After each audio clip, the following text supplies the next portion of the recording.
Hello, you're welcome to our chemistry class. And in chemistry, we shall be looking at the topic enthalpy. This goes along with other topics such as entropy and Gibbs free energy. So, first, we need to understand that during the course of any chemical reaction, energy is either given out or taken from the surrounding. Now, the energy is given off, meaning that there's enough energy in the system to bring about the chemical reaction. Or energy can be taken from the surrounding, meaning that there was no enough energy in the system and later had to take some energy from the surrounding in order to carry out the reaction. A chemical reaction in which energy is given out to the surrounding is known as an exothermic reaction, while that in which energy is taken or absorbed from the surrounding is known as an endothermic reaction. So with all this, the total amount of heat contained or involved in a chemical reaction is known as enthalpy. So we define enthalpy as the totality of the heat energy that is involved in a reaction. And this heat energy is measured in joules or in kilojoules. Now we are saying that we have the reactants and we have the products. Here is the reactant and here are the reactants and here are the products. When the heat of the reactant is capable of carrying out the chemical reaction, now when the heat that is inside the reactant is sufficient to make the reaction occur, we will then say that the heat of the reactant is greater than the heat of the product. So in this case, there is a change in temperature. We have an initial temperature at the reactant side and we have a final temperature at the product side. The reactant has its own heat while the product has its own heat, which in most cases are different. And so we'll say that there's a change in heat which is equal to heat of the product minus heat of the reactant. Now, at several cases, we may have higher heat at the product side than the reactant side. And where that happens, we call that an endothermic reaction. So in this case, that means we will have a positive delta H. But if the heat of the reactant is more than the heat of the product, then the delta H will be a negative. Now, this can be shown from the energy profile for an endothermic reaction. So this is the energy profile for an endothermic reaction. And from this diagram, we have here that the heat of the reactant is lesser because it is lower than the heat of the product when it is traced over here. So product is higher than the reactant, hence delta H is positive. And what does this actually mean? It means that this reaction to occur, it had to absorb energy from the surrounding for it to occur. And when we look at this, we have the exothermic reaction. In this exothermic reaction, we have that the heat of the reactant is higher than the heat of the product at the end of the day, meaning that the reactant had enough energy to drive the reaction and to have the product. Hence, the delta H, which is the heat of the product minus the heat of the reactant, and that gives us a negative value.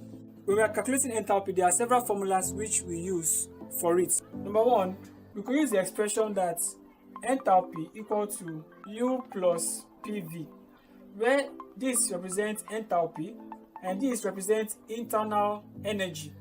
Here is the pressure and here we have the volume. And so this is one of the expressions for calculating enthalpy. We could have change in enthalpy equal to change in internal heat energy plus pressure times change in volume. And here is another formula which we use for calculating enthalpy. Change in enthalpy equal to change in internal energy plus change in delta nRT.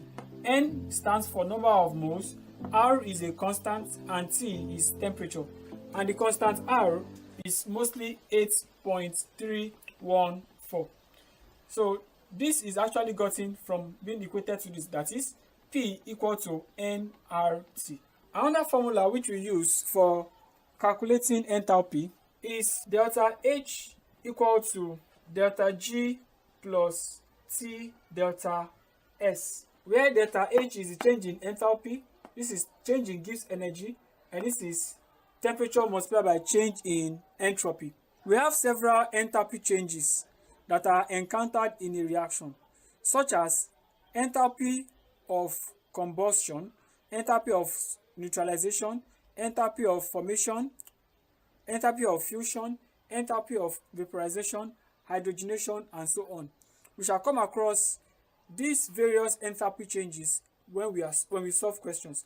And one more formula which we will need to make use of when we are dealing with heat of reaction is that quantity of reaction equal to mc change in temperature, where m is the mass of a body, here is the specific heat capacity, and here is the change in temperature, and q represents the quantity of heat, whether lost or gained. So all these formulas are going to be necessary in calculating enthalpy.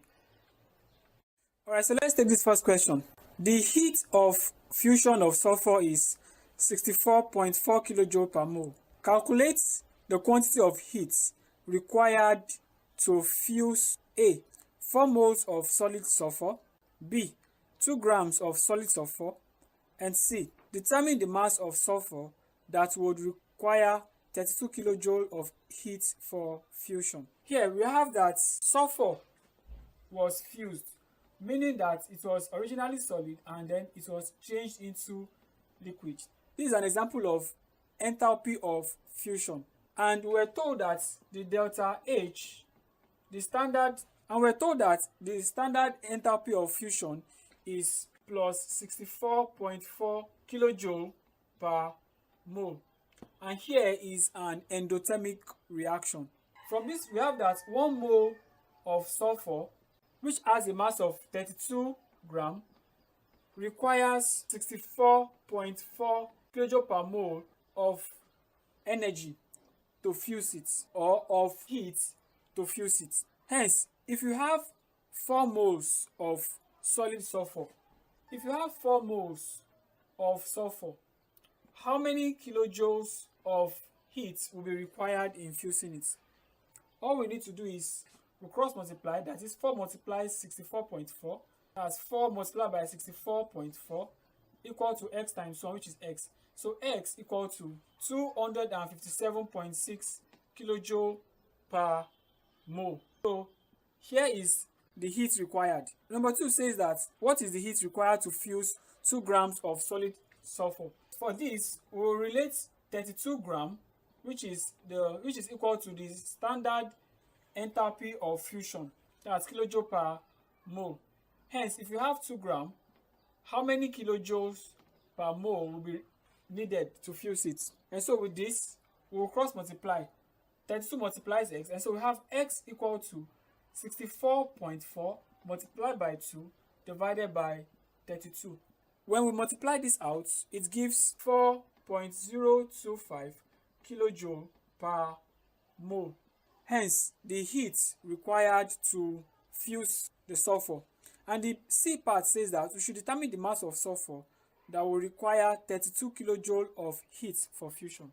Likewise, we will bring in 32 gram equal to 4.4 kilojoule per mole.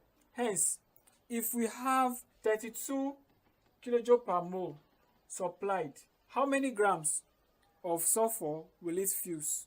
We cross multiply and we have it that x equal to 32 multiplied by 32 divided by 64.4, and that gives 15.9 gram of sulfur. So here is the mass of sulfur that will be fused as a result of 32 kilojoule per mole of heat.